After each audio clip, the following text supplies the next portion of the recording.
Bonjour bien-aimés dans le Seigneur. Aujourd'hui, nous continuons de parler de notre sujet, l'Église. Aujourd'hui, nous parlons de l'Église comme un corps. Jésus nous a dit qu'il bâtira son Église et que les portes du séjour des morts ne pourront point prévaloir contre cette Église. Alors, nous avons déjà vu que l'Église a plusieurs facettes et nous connaissons l'Église comme un corps. Et nous sommes les membres. Et comme tout corps, il a besoin de grandir. Il a besoin d'aller d'une étape à une autre parce que lorsqu'un enfant naît, il ne reste pas un enfant, il grandit. Il a plusieurs étapes, il est dépendant de ses parents. À un moment donné, il est même dans l'inconscience. Il n'est pas capable de traverser ce monde sans aide. Et puis, petit à petit, il commence à grandir. Il commence à connaître des choses. Il commence à marcher, à parler, à prononcer certains mots, à manger un certain type de nourriture qu'il ne mangeait pas avant. Aujourd'hui, j'aimerais que nous parlions de la croissance de l'Église.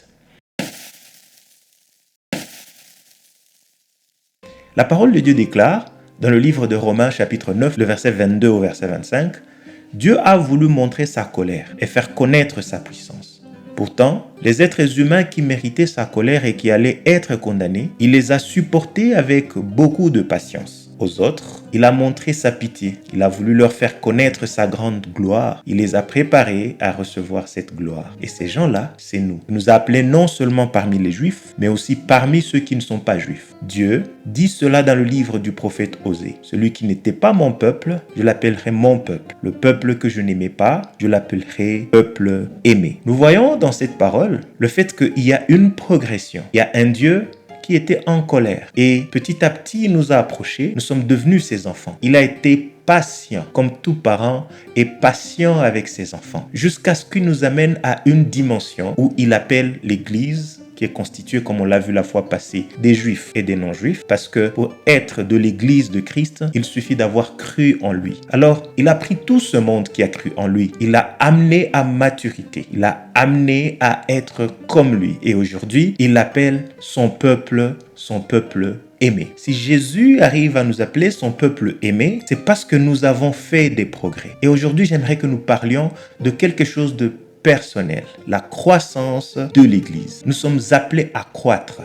Nous sommes appelés à être différents de ce que nous étions hier. Alors, quels sont ces éléments? Est-ce que croître, c'est augmenter en nombre? Est-ce que croître, c'est grandir en stature? Croître, c'est quoi? Qu'est-ce que Christ attend de nous? Regardons à la lumière de la parole de Dieu. La parole de Dieu déclare dans le livre de Éphésiens chapitre 4, le verset 12 à 24, que nous devons croire à maturité. Voyons ensemble ce que la parole de Dieu dit. Par ses dons, le Christ a voulu former ceux qui appartiennent à Dieu. Ainsi, ils peuvent accomplir leur service de chrétiens pour construire le corps du Christ. Alors tous ensemble, nous aurons peu à peu une même foi et une même connaissance du Fils de Dieu. Finalement, nous serons des chrétiens adultes et nous atteindrons la taille parfaite du Christ. Nous ne serons plus des bébés. Nous ne ressemblerons plus à un petit bateau poussés dans tous les sens par les vagues de la mer. Nous ne serons plus emportés de tous les côtés par le vent des fausses idées. Les gens ne nous tromperont plus avec leurs mensonges habiles. Voilà les paroles de l'apôtre Paul à l'église d'Éphèse. Il leur dit, il y a une croissance, il y a un niveau de foi à atteindre peu à peu, afin que finalement, nous puissions construire cet ensemble qu'est le corps du Christ, cet ensemble qu'est l'Église de Jésus-Christ. Lorsque nous voyons à la lumière de ces mots qui sont soulignés en rouge, nous ne serons plus des bébés. Nous sommes appelés à ne pas rester des bébés. Ma question pour toi, la question pour moi, c'est de savoir, est-ce que nous constatons une pente ascendante dans notre vie chrétienne? Parce que si nous sommes les mêmes hier, aujourd'hui et demain, il doit y avoir un problème. L'apôtre Paul le dit très bien. Nous ne devons plus être comme des bébés. Nous ne devons plus être comme des enfants. Si nous parlons de l'Église, il est important que chacun de nous, à son niveau, se pose la question de savoir s'il est en train de grandir ou bien s'il est en train de stagner. Parce que si nous sommes un corps, nous sommes appelés à grandir. Et non seulement ça, nous voyons qu'il nous dit Nous ne serons plus emportés de tous les côtés par le vent des fausses idées. Il y a beaucoup de vents, il y a beaucoup d'enseignements, il y a beaucoup d'avis, il y a beaucoup de choses qui nous font balloter. Celui qui est en train de balloter parce qu'il a entendu quelqu'un dire ceci sur YouTube ou à l'église ou un homme venir à la maison et dire quelque chose et tout directement changer de direction. Demain, encore une fois, il quitte la direction qu'il avait prise, il prend toute une autre. Il y a un problème, c'est que la croissance n'est pas là, on n'est pas ferme. On est comme un petit bateau qui est amené à tout vent. Et il continue en disant, les gens ne nous tromperont plus avec leurs mensonges habiles si nous avons assez grandi. Donc, la première chose que nous voyons, c'est que Christ veut que nous puissions grandir en maturité, que nous soyons mûrs, que nous sachions dans quoi nous sommes, que nous sachions exactement qu'est-ce qui est en train de nous mener, que les vents ne nous emportent pas, que les avis des gens ne nous conduisent pas hors de la direction que nous étions en train de suivre. Parce que même l'apôtre Paul a écrit aux Galates, il leur a dit, même si quelqu'un venait vous enseigner un autre évangile différent de celui qu'on vous a enseigné, même si nous-mêmes nous revenions pour vous dire quelque chose de différent, n'écoutez pas. Alors, au-delà de la maturité, nous sommes aussi appelés à grandir dans notre foi. Ce que dit la parole de Dieu dans 2 Thessaloniciens, le 1er chapitre, au verset 3. Frères et sœurs chrétiens, nous devons sans cesse remercier Dieu pour vous. Cela est juste, parce que votre foi fait de grands progrès et l'amour que chacun de vous a pour les autres grandit de plus en plus. Voilà ce que dit l'apôtre. Il dit, votre foi fait d'énormes progrès. Il bénit Dieu, il rend gloire à Dieu pour le peuple qui se trouve à Thessalonique. Il dit, votre foi grandit, il fait des progrès. Question, faisons-nous des progrès dans notre foi? La Bible dit que la foi est une ferme assurance des choses qu'on espère. Est-ce que toi et moi avons le doute qui nous envahit de plus en plus? Ou bien plus nous avançons avec Dieu, nous avons la ferme assurance que ce Dieu-là est avec nous, que nous sommes des enfants de Dieu, que nous vivons pour un espoir ou une espérance qui ne trompe pas. Parce que il arrive des fois qu'avec les vents que nous traversons, avec les difficultés que nous rencontrons, tel est malade, telle a telle difficulté financière ou a un problème dans la société, et tout d'un coup, on se pose la question de savoir pourquoi ça. Est-ce que Dieu permettrait ça? Et notre foi régresse. Mais l'apôtre Paul ici rend gloire à Dieu. Il dit, votre foi, au lieu de reculer, il est en train de faire des progrès. Il est en train d'avancer. C'est ça qui doit être notre sujet de louange. Nous devons bénir Dieu lorsque notre foi a fait des progrès. Lorsque notre amour pour les autres est en train d'aller de l'avant, est en train de grandir. Je te défie à regarder l'amour que tu portes pour les autres. Est-ce la même chose l'année passée que cette année? Est-ce la même chose en 2020 qu'aujourd'hui? Notre prière, lorsque nous suivons Dieu, c'est que notre foi grandisse et que notre amour croisse. C'est ça, la croissance de l'Église. Voyons aussi ensemble ce qu'il dit, l'apôtre Paul toujours, aux Corinthiens. Dans 2 Corinthiens, chapitre 10, le verset 15. Nous ne dépassons pas la mesure en nous vantant à cause du travail des autres. Mais nous espérons une chose, votre foi fera des progrès et nous pourrons agrandir notre champ d'action parmi vous, mais sans dépasser les limites fixées. L'apôtre Paul, encore une fois, il parle, ça c'est d'autres personnes, c'est des gens de Corinthe, nous venons de voir ceux de Thessalonique, c'est que c'est la même chose. Et ceux de Thessalonique et ceux de Corinthe, l'idée c'est croître, la croissance dans la foi. Il leur dit, votre foi fait des progrès. C'est ça que nous espérons. Nous espérons que votre foi va de l'avant. Nous espérons que votre foi ne reste pas en train de stagner. Parce que si votre foi fait des progrès, alors nous qui vous enseignons, nous aurons la possibilité d'élargir notre champ d'action. Là, nous voyons le rôle des responsables spirituels. Leur champ d'action grandit lorsque la foi est en train de grandir au milieu du peuple de Dieu.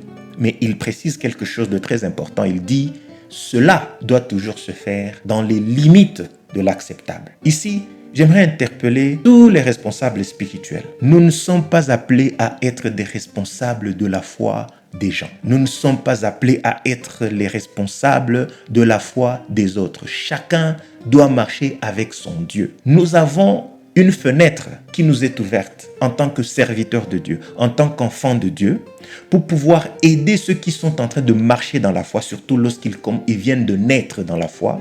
Mais cela, comme l'apôtre Paul le dit, dans les limites qui nous sont fixées. Nous ne pouvons pas croire pour les gens. J'ai entendu plusieurs fois certains dire « Moi, je vais croire à ta place. Je vais croire pour toi et le Seigneur va faire quelque chose dans ta vie. » Non, nous n'avons pas ces prérogatives. Nous ne pouvons que prêcher la parole de Dieu telle qu'elle est, telle que le message a été enseigné. Alors, ceux qui reçoivent, comme dans la parabole du semeur, certaines paroles peuvent tomber dans de la bonne terre, d'autres peuvent tomber dans des pierres, d'autres peuvent tomber dans des épines, mais celles qui tombent dans de la bonne terre vont porter du fruit. Et après, nous ne pouvons espérer qu'une seule chose. Comme le dit l'apôtre Paul, nous espérons simplement que la foi est en train de faire des progrès dans votre vie. Alors au-delà de la foi, au-delà de la maturité, nous parlons aussi d'un autre facteur de croissance qui est la sainteté. Éphésiens chapitre 2, le verset 21.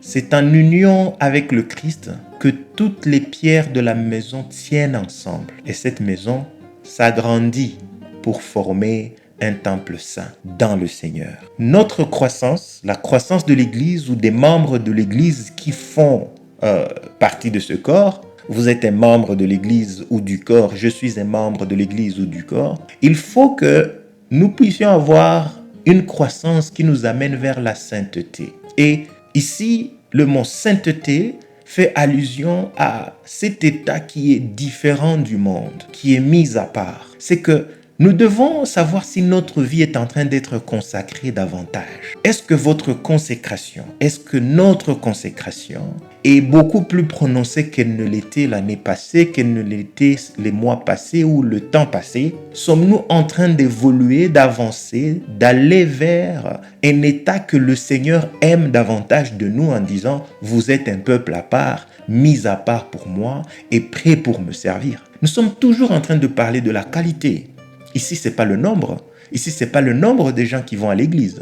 Ici, ce n'est pas croître en disant « Oh, il y a maintenant beaucoup de gens qui enseignent, il y a beaucoup de gens qui chantent pour Dieu, il y a beaucoup de gens qui font le travail. » Non, c'est la qualité. C'est la qualité intrinsèque de l'être qui connaît Dieu, qui a suivi Dieu. Il est mature, il n'est plus un bébé, il n'est plus un enfant. Sa foi et son amour font des progrès et ça va vers une sainteté ou bien une consécration. Cet état de mise à part qui ne ressemble pas à ce monde, où le monde quitte de plus en plus le visage des enfants de Dieu et les enfants de Dieu sont de plus en plus caractérisés par la ressemblance à Christ. Il n'y a que quand nous avons ces éléments que nous pouvons parler de croissance, que nous pouvons parler de grandir avec Dieu. Alors un autre élément très important, c'est la crainte de Dieu. Il faut que nous grandissions dans la crainte de Dieu. Actes chapitre 9, le verset 31 nous dit « L'Église était en paix dans toute la Judée, la Galilée et la Samarie, s'édifiant et marchant dans la crainte du Seigneur. Elle s'accroissait par l'assistance du Saint-Esprit. » Ce n'est que lorsque nous craignons Dieu, que nous avons vraiment de la révérence pour Dieu, que cet état est en train de croître en nous, que l'Église aussi s'accroît par l'action du Saint-Esprit. Nous ne pouvons pas nous habituer de l'œuvre et de la réalité de Dieu autour de nous. Il faut que nous puissions porter de la révérence pour ce Dieu. Si nous avons porté le nom de Christ dans notre vie, sachons que nous avons une grande responsabilité. Nous avons cette responsabilité-là de non seulement nous-mêmes craindre Dieu, mais aussi d'amener les autres à craindre le Seigneur et à savoir qu'au-delà de nous, de notre être, il existe un être suprême à qui nous devons tout. Et nous le craignons. Nous ne pouvons pas être comme si nous sommes le top ou bien le début de tout et la fin de tout dans notre vie. Parce qu'il arrive des fois que notre comportement dise autrement. Que nous nous comportions d'une manière comme si il n'y a rien au-dessus de nous. Que nous sommes les gens qui disons le dernier mot dans notre vie. La crainte, celui qui craint le Seigneur, est celui qui met Dieu au-dessus de lui-même. Et qui peut dire, même si je veux aller de ce côté, même si je veux faire ça, mon Dieu ne sera pas content. Il me l'interdit. Alors, pour la révérence et pour la crainte que j'ai pour lui, je ne peux pas m'aventurer sur ce chemin. Nous devons nous poser des questions de savoir si dans tous ces éléments, nous sommes en train de grandir? Grandissons-nous dans la crainte? Grandissons-nous dans la foi? Grandissons-nous dans l'amour? Grandissons-nous dans la maturité? Est-ce que nous sommes en train de grandir dans la sainteté? Que le Seigneur nous aide.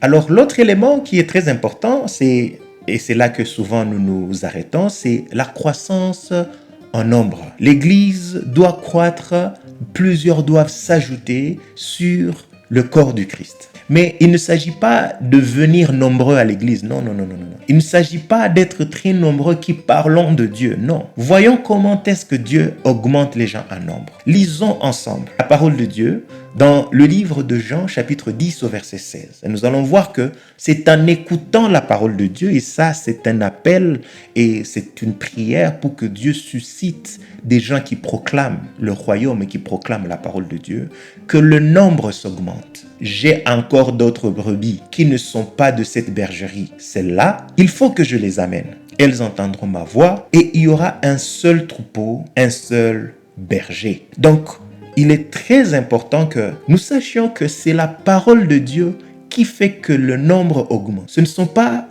des événements, ce ne sont pas les cadres que nous créons pour pouvoir attirer les gens dans un concept chrétien, dans quelque chose qui peut attirer peut-être une certaine catégorie. Non, il faut que nous allions vers ceux qui sont perdus, ceux qui doivent écouter cette parole. Et Jésus sait qu'il y a plusieurs qui doivent être atteints encore une fois.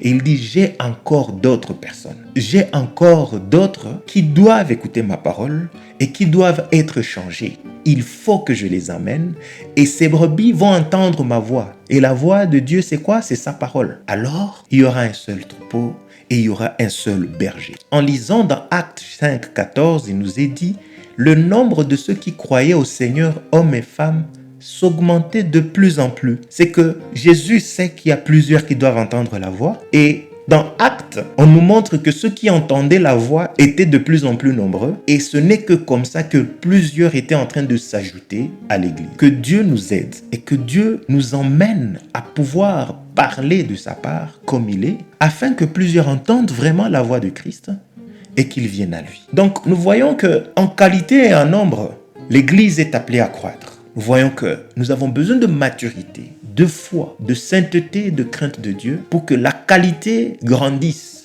dans l'Église, dans le corps du Christ. En ce qui est du nombre, la parole de Dieu doit être annoncée. Nous avons un défi d'être des canaux par lesquels Dieu s'adresse à son peuple et cela aura comme conséquence la croissance en nombre. Que Dieu nous aide, que sa parole soit proclamée et que plusieurs viennent à lui, qu'ils ne restent pas des enfants, qu'ils ne soient pas des bébés, qu'ils grandissent en maturité, dans la foi, dans l'amour pour les autres, dans la sainteté ou bien la consécration, le fait d'être différent et d'être mis à part, mais aussi dans la crainte de Dieu. Merci de m'avoir suivi et je vous invite à suivre toutes les autres vidéos que nous avons faites auparavant sur l'Église, si vous n'avez pas encore regardé, et à très bientôt.